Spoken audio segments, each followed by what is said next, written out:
పాపము వలన వచ్చు జీతము మరణము, అయితే దేవుని కృపావరణము మన ప్రభువైన యేసు క్రీస్తునందు నిత్య జీవము.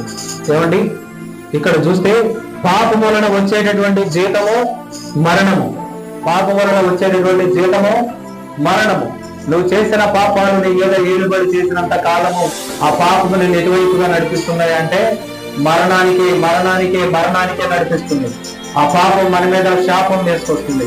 అదే శాపం రోగంలోనికి నడిపిస్తుంది. ఆ రోగం మరణంలోనికి నడిపిస్తుంది. అయితే దేవుడు మనకిచ్చినటువంటి కృప, ఆ కృపా వరం ఏంటి అని అంటే యేసు క్రీస్తు నామమందు బాప్తిసము. చప్పట్లు కొట్టి దేవుని నామాన్ని మహిమపరచండి. హల్లెలూయా, హల్లెలూయా. ఆ కృపావరం మనం పొందితే, ఆ బాప్తిసము మనం పొందితే పిల్లరా, మనము నిత్య జీవంలోనికి యేసు క్రీస్తు